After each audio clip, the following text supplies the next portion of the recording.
जैसा कि मैंने कल शाम को ट्वीट करके बताया था कि आज एक बहुत ही सनसनीखेज खबर मैं आप सबके सामने रखने वाली हूँ।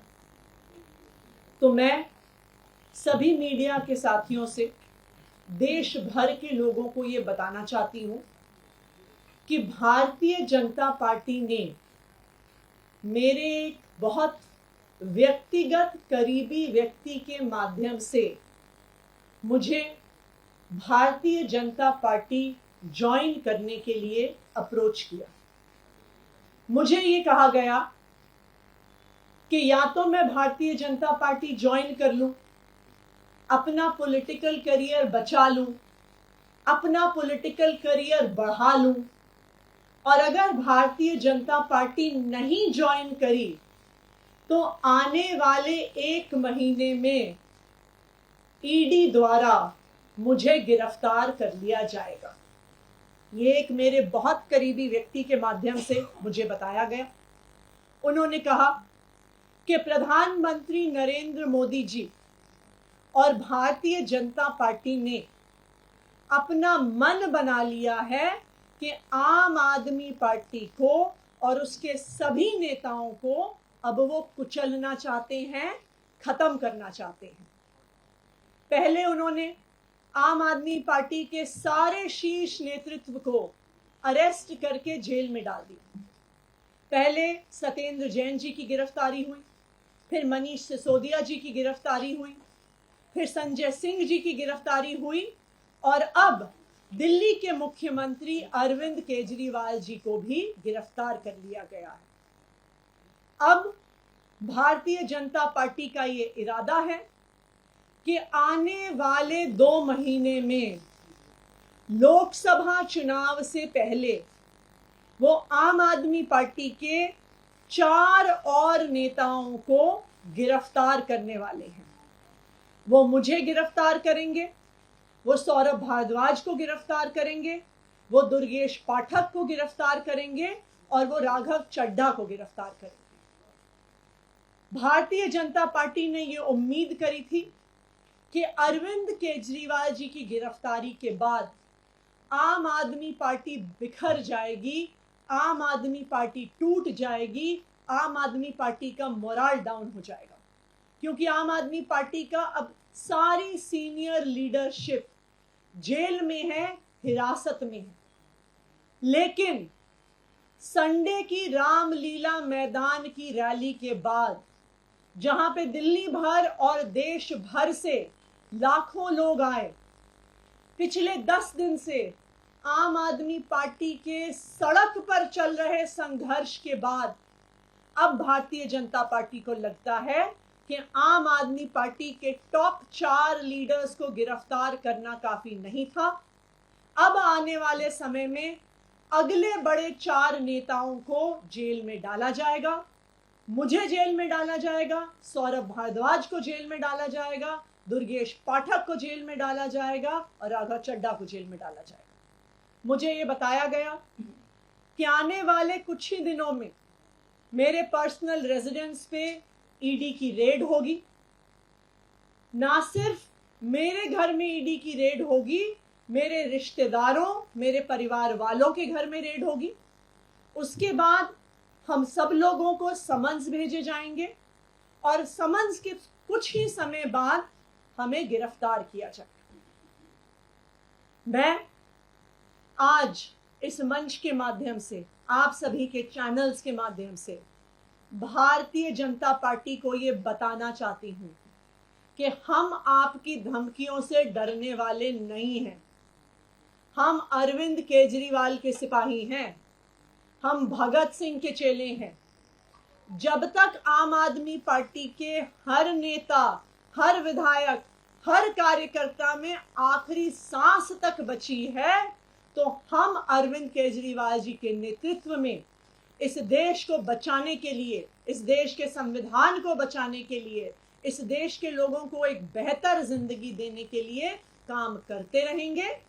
आप चाहे एक एक आदमी को उठा के जेल में डाल दो, आप चाहे एक एक विधायक को उठा के जेल में डाल दो, आप चाहे एक एक कार्यकर्ता को उठा के जेल में डालो, आप हर व्यक्ति जिसको आप जेल में डालोगे उसकी जगह दसों और लोग अरविंद केजरीवाल जी की इस लड़ाई को लड़ने के लिए सामने आएंगे और आपको हरा के रहेंगे।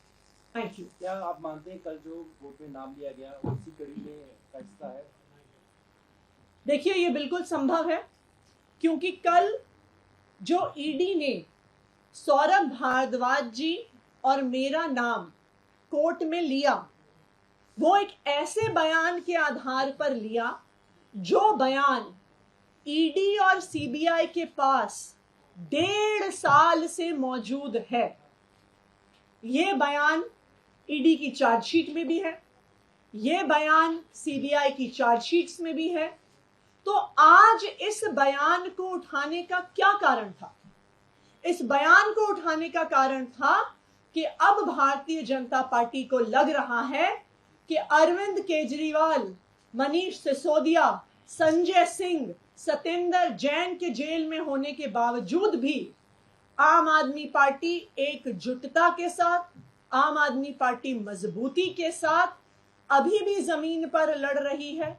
और जो रामलीला मैदान में रैली हुई, जिस भारी संख्या में लोग आए, जो जन सैलाब आया, उनको अब समझ में आ गया है कि आम आदमी पार्टी की नेक्स्ट लाइन ऑफ लीडरशिप को भी गिरफ्तार करना पड़ेगा।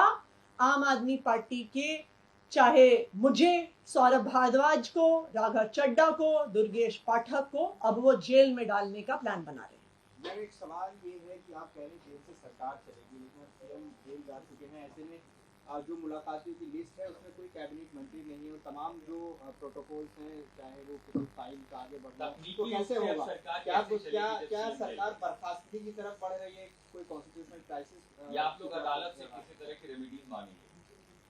देखिए, सबसे पहले आप इस बात को समझिए कि लीगली और कॉन्स्टिट्यूशनली दो ही हमारे देश में संवैधानिक और कानूनी प्रावधान हैं इस बात से जुड़े हुए। सबसे पहले रिप्रेजेंटेशन ऑफ पीपल एक्ट ये कहता है कि अगर आपकी 2 साल से ज्यादा कन्विक्शन हो तो फिर आप एक जनप्रतिनिधि नहीं रह सकते हैं, चाहे आप विधायक हो, चाहे आप सांसद। अरविंद केजरीवाल का कोई कन्विक्शन नहीं हुआ है। कन्विक्शन छोड़िए, आज तक अरविंद केजरीवाल चार्जशीट भी नहीं हुए, नंबर 1। दूसरी बात, इस देश का संवैधानिक प्रावधान ये कहता है कि कोई व्यक्ति चीफ मिनिस्टर नहीं रह सकता, उसे चीफ मिनिस्टर के पद से इस्तीफा देना होगा अगर वो अपने हाउस की मेजॉरिटी नहीं एंजॉय करता। Arvind Kejriwal enjoys the overwhelming majority of the Delhi Assembly.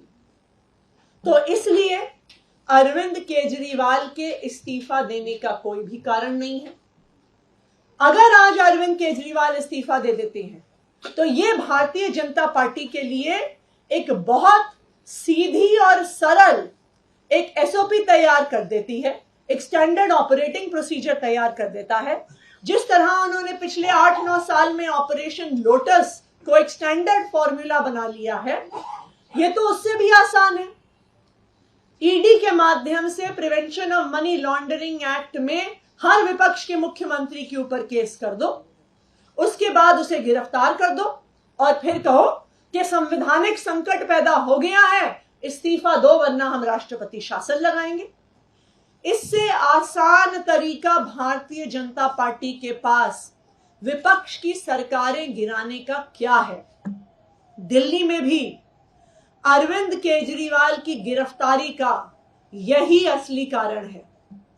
कल अरविंद केजरीवाल जी को जुडिशियल कस्टडी में भेजा ईडी ने। उन्होंने कहा हमें जुडिशियल कस्टडी चाहिए। क्यों चाहिए आपको जुडिशियल कस्टडी?